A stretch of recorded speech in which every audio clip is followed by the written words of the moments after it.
안녕하세요. 이번 시간에는 유아 발달의 이론 중에서 인지 발달 이론에 대해서 설명하도록 하겠습니다. 인지 발달 이론에서 대표적인 학자로는 저희가 피아제와 비고츠키를 들 수 있는데요. 첫 번째 피아제의 인지 발달 이론에 대해서 설명하도록 하겠습니다.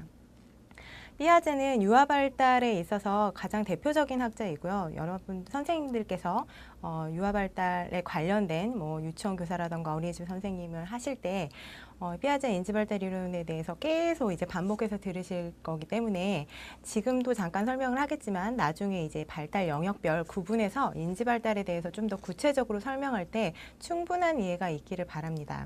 첫 번째 피아제의 인지 발달 이론에서 대표적인 게 도식이라는 건데요.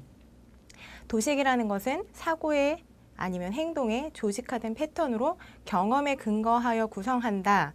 말은 굉장히 어렵지만 어떻게 보면 지식의 가장 작은 단위라고 생각을 하시면 될 것 같아요. 그래서 이런 도식들이 쌓이고 뒤에 설명하는 조절과 동화를 통해서 저희가 일반적인 개념을 형성하게 된다라고 보시면 돼요.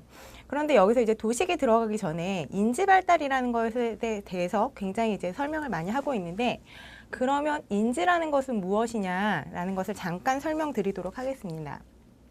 대부분의 선생님들이나 아니면 특히 어머님들이 인지 발달하면 학습에 관련된 거라고 생각을 하시는데요. 물론 학습과 연관된 기본적인 개념이긴 하지만 학습이 전반적으로 잘 발달할 수 있도록 밑에 기본적인 개념의 형성이라고 생각을 하시면 돼요. 그래서 인지는 학습보다는 조금 더 넓은 의미로 보시면 되는데요. 저희가 여러 가지 주변의 정보나 이런 것들을 받아들여서 그것들을 나에게 적절하게 활용할 수 있는 능력을 인지라고 생각을 하시면 됩니다. 그래서 거기는 행동도 들어갈 수 있고 활동도 들어갈 수 있고 생각이나 문제 해결 능력 여러 가지가 들어갈 수 있기 때문에 이런 전반적인 인지 발달이 잘 이루어졌을 때 우리가 후에 이루어질 수 있는 학습이라던가 이런 것들도 긍정적인 영향을 줄 수 있다라고 보시면 됩니다.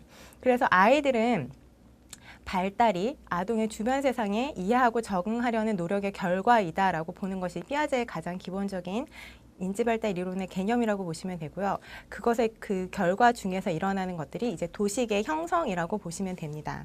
자, 그러면 도식이라는 것은 여기서 얘기했던 것처럼 사고 또는 행동의 조직화된 패턴이라고 얘기를 할 수 있는데요. 가장 초창기의 신생아에서 나타날 수 있는 조직은 많은 분들이 알고 있는 반사신경이라고 보시면 돼요. 그래서 그때 여러 가지가 반사신경이 나오듯이 첫 번째로 아이가 태어나면 입 주변에 이렇게 손가락을 갖다 대면 빨려는 행동들이 나오죠. 이것도 어떻게 보면 초창기에 나타나는 도식이라고 보시면 됩니다.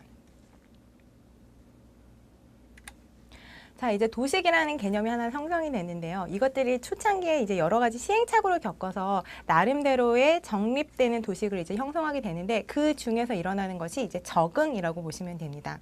저희가 새로운 곳에 가면 그 새로운 문화라던가 지역사회에 적응하려는 과정들이 필요하듯이 개념 또한 마찬가지로 초창기에 설립된 도식이 여러 가지 적응 단계를 거쳐서 우리가 알고 있는 보편적인 개념으로 정립되기 하는데요. 그러기 위해서는 그 적응의 단계를 거쳐야 됩니다. 그 적응의 단계에서 나타나는 것들이 첫 번째로 동화와 조절이라고 보시면 되는데요. 저희가 새로 사용한 정보를 기존에 내가 알고 있는 정보를 여러 가지 동화와 조절 과정을 거쳐서 새로운 정보, 그 다음에 이런 것들을 우리가 알고 있는 보편적인 개념으로 인지구조에 포함시키는 것이 적응이라고 보시면 됩니다. 그래서 그 첫 번째로 동화가 있는데요. 아이들한테 날아가는 엄마랑 아이가 산책을 할 때 하늘에 막 날아다니는 새를 보고 엄마가 저기 새가 날아다니네 하고 아이에게 얘기를 해줍니다. 그럼 아이는 하늘에 날아다니는 것은 새구나 라는 것을 도식화 시키시죠. 그런데 어느 날 보니까 자기가 처음에 봤던 새 모양이 아니라 연도 날아갈 수 있고요. 비행기도 날아갈 수 있어요. 그러면은 엄마가 처음에 날아갈 때는 새라고 했는데 이번에 날아가는 거에서 저기 연 날리고 있네. 연이라고 얘기를 해줍니다. 그 다음에는 비행기가 날아가면 비행기가 날아가고 있네. 이렇게 얘기를 해주죠. 그럼 이 아이는 굉장히 혼란스럽죠. 왜? 나는 처음에 봤던 하늘에 날아다닌 건 새라고 도식화시켰는데 엄마가 이번에는 하늘에 날아다니는 걸 새가 아닌 연이라던가 비행기라던가 다른 단어로 얘기를 해줍니다. 그러면 그때 했던 게 동화, 새로운 정보를 받아들여서 인지구조에 포함시킵니다. 그래서 하늘에 날아다니는 건 새라고 알고 있지만 이번엔 하늘에 날아다니는 게 새가 아니라 여러 가지가 있을 수 있다는 조절의 과정.